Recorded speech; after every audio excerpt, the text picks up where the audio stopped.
¿Recuerdas cuando pensábamos que estábamos a la última moda? ¿Te acuerdas de mirarte al espejo convencido de que ibas guapísimo? Los años 80 fueron una época de excesos, de colores imposibles y de decisiones estéticas que hoy nos hacen tapar la cara de vergüenza. Aquellas fotos del álbum familiar que escondemos cuando vienen visitas. Aquellos looks que jurábamos que eran el futuro y que resultaron ser el mayor desastre de nuestra historia fashion. En este vídeo vas a descubrir 12 modas de los 80 que fueron un auténtico desastre total. Quédate hasta el final, porque la última te va a hacer recordar cosas que creías olvidadas para siempre. Hombreras descomunales. Todo empezó con un sueño americano que llegó a través del televisor. Alexis Carrington aparecía en Falcon Crest con aquellos trajes imposibles, y media España decidió que eso era la elegancia suprema. Las hombreras invadieron los armarios como si no hubiera mañana, y lo que empezó siendo un detalle sutil acabó convirtiéndose en una auténtica arquitectura textil. En el Corte Inglés y en galerías Preciados se vendían como churros. Las dependientas las recomendaban para todo, desde la chaqueta de oficina hasta el jersey de estar por casa. Las mercerías de barrio tenían cajones enteros llenos de hombreras postizas que las mujeres cosían en cualquier prenda. Tu madre probablemente tuvo unas cuantas guardadas en el costurero, junto a los botones sueltos y las cremalleras de repuesto. El problema fue que nadie supo cuándo parar. Lo que empezó siendo 1 centímetro acabó siendo 5, luego 10. Luego parecía que las mujeres españolas se habían tragado una percha entera. Había señoras que no cabían por las puertas del autobús, otras que parecían jugadoras de fútbol americano yendo a comprar el pan. Hoy aquellas fotos provocan una mezcla de ternura y horror. Las hombreras fueron el primer gran desastre de una década que no había hecho más que empezar. Permanente masculina. Hubo un tiempo en que los hombres españoles decidieron que el pelo liso era cosa del pasado. De repente todos querían rizos. Y no rizos discretos, sino una melena ondulada que desafiaba las leyes de la física y del buen gusto. La permanente masculina arrasó en las peluquerías de barrio como una epidemia sin vacuna. El proceso era largo y oloroso. Aquellos productos químicos que te ponían en la cabeza dejaban un tufo que duraba días. Las peluqueras enrollaban el pelo en rulos diminutos mientras tú, sentado en aquel sillón de plástico, esperabas convertirte en un galán de televisión. El precio rondaba las 1.500 pesetas, una pequeña fortuna que muchos pagaban con gusto. El desastre llegaba cuando el pelo empezaba a crecer. Aquella permanente perfecta se convertía en una maraña sin forma, un estropajo que no había manera de peinar. Muchos acababan rapándose al cero, jurando que nunca más volverían a caer en la tentación. Pero volvían, siempre volvían. Hoy ver aquellas fotos de hombres con permanente provoca una risa inevitable. Parecíamos ovejas recién esquiladas al revés, convencidos de que aquello era el colmo de la elegancia.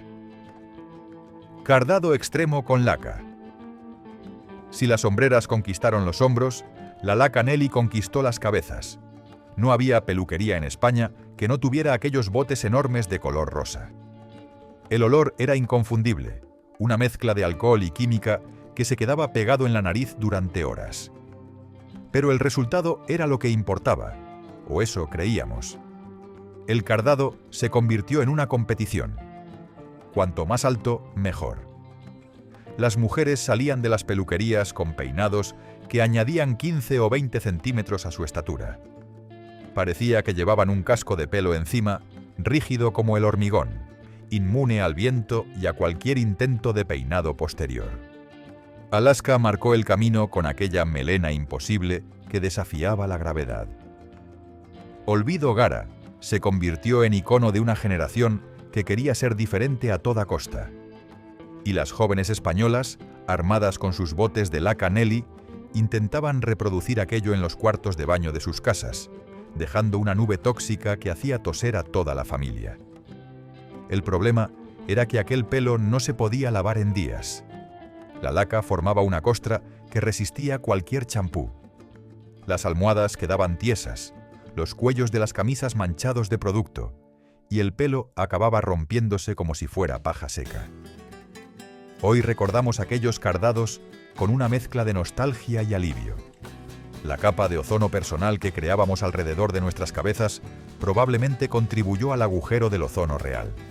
Pero estábamos guapísimas, o eso pensábamos. Mallas fluorescentes. Llegaron de América como la solución a todos los problemas de vestuario. Las mallas fluorescentes prometían comodidad, color y modernidad. Lo que nadie nos advirtió fue que combinadas con cualquier cosa, producían un efecto visual comparable a una explosión en una fábrica de pintura. Fucsia, verde lima, naranja chillón, amarillo canario. Los colores más agresivos que el ojo humano puede soportar se apoderaron de las piernas de media España. En Zara, que entonces empezaba su conquista del mundo, las vendían a precios asequibles.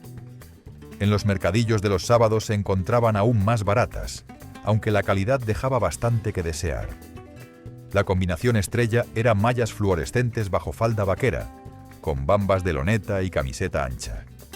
Las chicas salían así a la calle convencidas de que parecían modernas y deportivas. La realidad era que parecíamos semáforos con patas, anunciando nuestra presencia a kilómetros de distancia. El material era lycra de la peor calidad. Aquello daba un calor infernal en verano y producía electricidad estática en invierno. Las mallas con estribo eran especialmente incómodas, tirando del pie hacia abajo como si quisieran enterrarte en el suelo. El aeróbic de la tele tuvo buena parte de culpa. Aquellas monitoras que aparecían en los programas matinales, saltando con sus mallas de colores, convencieron a toda una generación de que aquello era apropiado para cualquier ocasión. Error monumental que aún recordamos con vergüenza. En los vestuarios del colegio se libraban auténticas batallas de colores. ¿Quién tenía las mallas más llamativas? ¿Quién las había conseguido en las rebajas de Galerías Preciados? ¿Quién se las había traído una tía de Andorra? Las que llevaban mallas de un solo color, discretas, eran consideradas aburridas y anticuadas. El olor de aquella lycra barata era inconfundible. Una mezcla de plástico nuevo y sudor que impregnaba los cajones de la cómoda durante años. Cuando abrías el armario, aquel tufo químico te golpeaba la nariz, recordándote todas las malas decisiones estéticas de tu adolescencia. Las madres suspiraban resignadas mientras planchaban aquellas mallas que no necesitaban plancha. Los padres directamente miraban hacia otro lado, incapaces de entender cómo sus hijas habían decidido vestirse como payasos de circo. Y las abuelas santiguaban murmurando que en sus tiempos las chicas llevaban medias de cristal y faldas decentes. Hoy aquellas mallas fluorescentes aparecen en las tiendas vintage como piezas de coleccionista. La ironía suprema de pagar 30 euros por algo que entonces costaba 500 pesetas y que juramos no volver a ponernos jamás. Maquillaje azul eléctrico. Había una regla no escrita en los años 80. Si no llevabas los párpados pintados de azul eléctrico, no existías. Las sombras de ojos en tonos imposibles se convirtieron en obligatorias para cualquier mujer que quisiera estar a la moda. Margaret Astor, Rimmel, Yves Rocher. Todas las marcas vendían paletas donde el azul turquesa era el color estrella. El colorete también alcanzó niveles preocupantes. Aquellos círculos rosados en las mejillas, marcados como si alguien te hubiera dado 2 bofetadas, se consideraban elegantes. Cuanto más se notara, mejor. La sutileza era para cobardes, o eso parecía. Los labios iban del rosa chicle más artificial al rojo sangre más dramático. No había término medio. O parecías una muñeca de plástico o parecías salida de una película de vampiros. Y debajo de los ojos, aquella raya negra que pretendía imitar a David Bowie, pero que en la mayoría de los casos producía un efecto mapache bastante inquietante. Lo peor es que aquel maquillaje se vendía en cualquier parte. En los supermercados, entre el detergente y las galletas, había estantes con cosméticos de dudosa calidad. En los kioscos, junto a los chicles y las revistas, se encontraban pinturas baratas que las jovencitas compraban con sus pocas pesetas. Hoy, las fotos de aquella época son testimonios de un crimen estético colectivo. ojos azules hasta las cejas, mejillas que brillaban en la oscuridad, labios que parecían pintados con rotulador. Pero entonces nos mirábamos al espejo y veíamos glamour puro. Las perfumerías de barrio hacían su agosto vendiendo aquellos estuches de sombras con 4 o 5 tonos de azul. Desde el celeste clarito hasta el azul marino, pasando por ese turquesa eléctrico que parecía brillar con luz propia. Las dependientas nos aseguraban que aquel color resaltaba todos los ojos, fueran marrones, verdes o del tono que fueran. El ritual del maquillaje era casi sagrado. Nos encerrábamos en el cuarto de baño durante horas, con el espejo de aumento que habíamos robado del bolso de mamá. Capa tras capa de sombra azul, difuminada con el dedo porque las brochas eran un lujo que pocas podían permitirse. El resultado era un párpado que pesaba más que una persiana. Las discotecas de la época estaban llenas de ojos azules brillando bajo las luces de neón. En lugares míticos como Pachá o en las salas de fiestas de cualquier pueblo, las chicas competíamos por ver quién llevaba el maquillaje más impactante. Impactante era la palabra, aunque devastador hubiera sido más preciso. El desmaquillante era otro capítulo aparte. Aquel azul no salía ni con agua caliente ni con jabón de lagarto. Hacía falta frotar con algodón empapado en crema Nivea hasta que la piel quedaba roja de tanto restregar. Muchas amanecían con cercos azulados alrededor de los ojos, fantasmas del maquillaje de la noche anterior. Chándals de acetato brillante. El sonido era inconfundible. Aquel frou-frou que anunciaba que alguien se acercaba vestido con el uniforme oficial de la España de los 80. El chándal de acetato brillante, en colores como burdeos, verde botella o azul eléctrico, se convirtió en la prenda estrella de toda una década. Mistral, Kelme, Bonaventure, Rox. Las marcas competían por vestir a millones de españoles que habían decidido que la ropa de deporte era perfectamente válida para cualquier ocasión. Ir a comprar el periódico, recoger a los niños del colegio, incluso asistir a alguna celebración familiar. Todo se podía hacer en chándal. El problema era múltiple. Aquella tela sintética producía una electricidad estática capaz de encender una bombilla. En verano daba un calor insoportable, convirtiendo el cuerpo en un invernadero ambulante. Y el brillo, aquel brillo que parecía gritar desde lejos, era imposible de ignorar. En las tiendas de deportes de barrio se vendían por 3.000 o 4.000 pesetas. Un precio considerable que se justificaba porque, en teoría, eran prendas eternas. Y lo eran, pero no en el buen sentido. Aquel acetato no se rompía ni se desgastaba. Simplemente seguía ahí, brillando, haciendo ruido, recordándonos nuestra mala decisión. Hoy ver a alguien con un chándal de acetato provoca una oleada de nostalgia. Era la prenda que igualaba a ricos y pobres, a jóvenes y mayores, a elegantes y desastrosos. Todos parecíamos iguales de mal vestidos. Pantalones banana. Alguien, en algún despacho de moda, decidió que los pantalones debían tener forma de fruta tropical. Y medio mundo obedeció sin rechistar.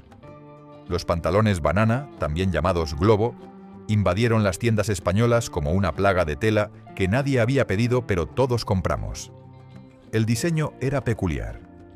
Cintura altísima, casi llegando al pecho, con 4 o 6 pinzas que creaban un volumen imposible en las caderas.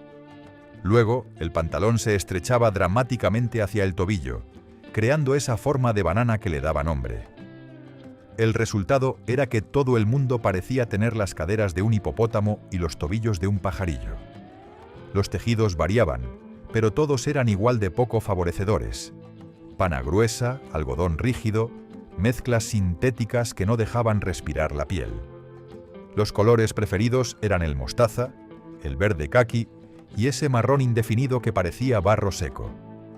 En galerías Preciados y en Simago se vendían como si fueran la última tendencia de París. Las dependientas los recomendaban asegurando que estilizaban la figura. Mentira colosal que todos compramos porque queríamos ser modernos a cualquier precio. El tiro alto era especialmente problemático.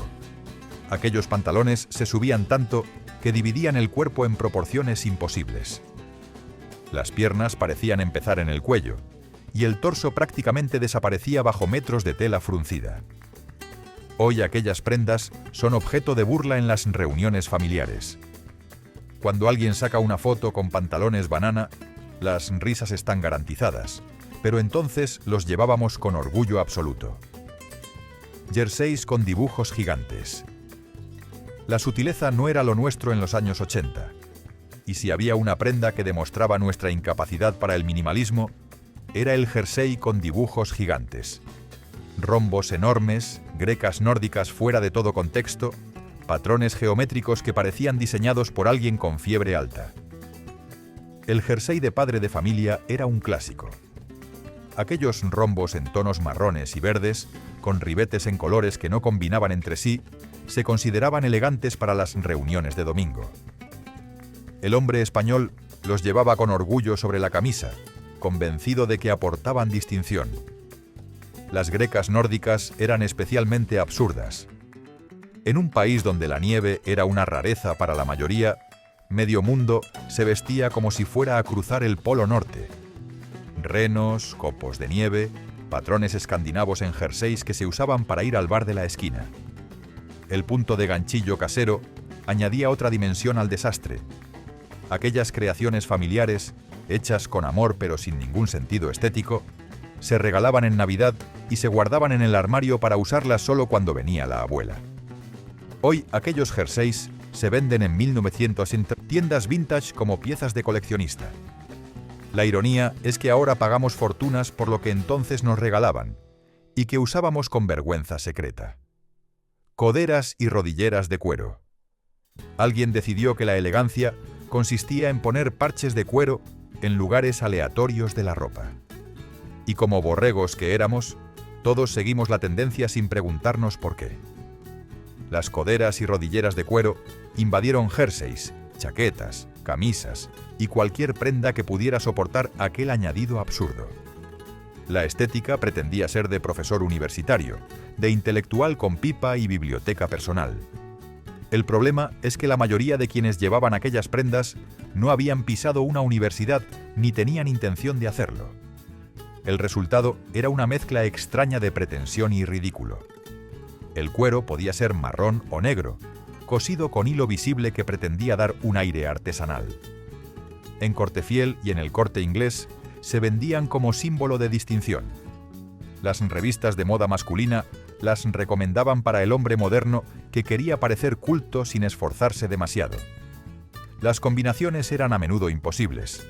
Coderas de cuero marrón sobre jersey de rombos verdes. Rodilleras negras en pantalones de pana beige. Todo valía, todo se permitía, todo era aceptable en aquella década de excesos. Lo peor era cuando el cuero empezaba a despegarse. Aquellos parches, mal cosidos en muchos casos, acababan colgando de las mangas como jirones de piel muerta. Pero incluso así muchos seguían llevando las prendas convencidos de que el look profesor era eterno. Hoy las coderas han desaparecido de la moda general, quizá por vergüenza colectiva, quizá porque finalmente entendimos que la elegancia no se compra por metros de cuero cosido. Bronceado extremo con acelerador. El sol era nuestro amigo en los años 80. O eso creíamos. La obsesión por el bronceado alcanzó niveles que hoy consideraríamos suicidas, con productos que prometían acelerar el proceso y que acababan dejando la piel como un pergamino antiguo.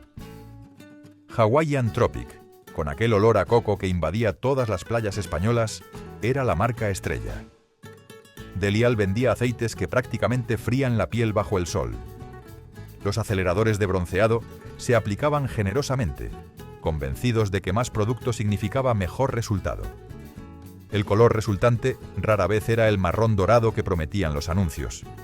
Lo más habitual era acabar con un tono naranja zanahoria o rojo gamba que duraba semanas. Las quemaduras solares se consideraban un precio razonable por estar moreno, y nadie hablaba de protección ni de peligros para la piel. Los rayos UVA llegaron como la solución para quienes no tenían tiempo de playa. Aquellas cabinas que aparecieron en gimnasios y peluquerías prometían bronceado en minutos. El olor a piel quemada se mezclaba con el del sudor y los productos capilares, creando una atmósfera que hoy nos parecería infernal. Los solarium caseros fueron el siguiente paso. Aparatos que se vendían por correo y que prometían el sol del Caribe en tu propia habitación. Muchos acabaron con quemaduras serias, pero eso no frenó la fiebre del bronceado extremo. Hoy conocemos los peligros del sol excesivo. Pero en los 80, estar pálido era casi un insulto social. Había que estar moreno, aunque eso significara parecer un chorizo recién hecho. Calcetines blancos con zapato de tacón. Madonna tiene mucho que explicar. Cuando apareció con aquella combinación de calcetines blancos y tacones de aguja, medio mundo decidió que aquello era el colmo de la sofisticación. Lo que en ella parecía provocador y moderno, en las calles españolas, se convirtió en un desastre visual de proporciones épicas. Los calcetines podían ser lisos o, peor aún, de puntilla y encaje. Combinados con zapatos de tacón alto, creaban un efecto que pretendía ser sexy, pero que acababa pareciendo un disfraz mal pensado. La movida madrileña adoptó el look con entusiasmo, y desde allí se extendió a toda España. En calzados La Balear y en las zapaterías de barrio, se vendían tacones pensados para esta combinación. Las revistas juveniles publicaban tutoriales sobre cómo conseguir el look perfecto. Super Pop y Vale dedicaban páginas enteras a explicar qué calcetines combinaban mejor con qué zapatos. El problema era que casi nadie conseguía que aquello quedara bien. Lo que en las fotos de revista parecía elegante, en la realidad de la calle española acababa pareciendo un error de vestuario. Los calcetines se bajaban, los tacones resbalaban, y el conjunto general transmitía una confusión estética difícil de superar. Las madres miraban horrorizadas mientras sus hijas salían de casa con aquella combinación. Los padres no entendían nada, como era habitual, y nosotras, convencidas de que estábamos a la última moda, desfilábamos por las aceras con nuestros calcetines blancos y nuestros tacones imposibles. Hoy aquella moda ha sido enterrada por el buen gusto colectivo. Pero las fotos permanecen, recordándonos que hubo un tiempo en que pensamos que aquello era elegante. Ropa interior visible. Y como te dije al principio, este último gran desastre de los 80, que pensabas que habías olvidado para siempre, fue decidir que la ropa interior debía verse. Madonna, otra vez ella, apareció con sujetadores visibles, corsés externos y combinaciones que escandalizaron a toda una generación de madres españolas. Y como siempre, medio país decidió imitarla sin ningún criterio. Los bodys se convirtieron en camisetas exteriores. Aquellas prendas pensadas para llevar debajo de la ropa se lucían con orgullo sobre faldas y pantalones. El problema era que la tela interior, fina y a menudo transparente, dejaba poco a la imaginación y mucho a la vergüenza. Los tirantes de sujetador decorativos fueron la siguiente evolución. Ya no había que esconder nada, sino mostrar con orgullo aquellas tiras de tela que antes se ocultaban cuidadosamente. Los sujetadores con tirantes de colores se vendían como el último grito, y las chicas los combinaban con camisetas de hombros caídos que dejaban todo a la vista. Las faldas de tul sobre mallas completaban el desastre. Aquella combinación, que pretendía ser artística y moderna, acababa pareciendo un disfraz de bailarina pasado de moda. Los corsés externos añadían una nota de provocación que escandalizaba a abuelas y hacía toser a los señores del bar. El escándalo generacional fue monumental. Las madres no entendían cómo sus hijas podían salir así a la calle. Los padres preferían no mirar. Y las abuelas rezaban rosarios enteros por la salvación de aquella juventud perdida. Hoy recordamos aquella moda con una mezcla de vergüenza y diversión. Creíamos que estábamos siendo revolucionarias, modernas, rompedoras. En realidad, estábamos siendo el hazmerreír de una década que no sabía cuándo parar. Los años 80 fueron así. Una década de excesos donde nadie supo decir basta, donde cada moda superaba a la anterior en atrevimiento y mal gusto. Hombreras que llegaban al techo, permanentes que desafiaban la física, maquillajes que brillaban en la oscuridad. Pero también fueron nuestros años. Los años de la juventud, de los primeros trabajos, de los primeros amores. Vestíamos fatal, pero éramos felices sin saberlo. ¿Cuál de estas modas llevaste tú? ¿Cuál te trae más vergüenza recordar hoy? Cuéntanos en los comentarios y dale a me gusta si este vídeo te ha hecho sonreír. Y suscríbete al canal para seguir recordando juntos aquella España que ya solo vive en nuestra memoria.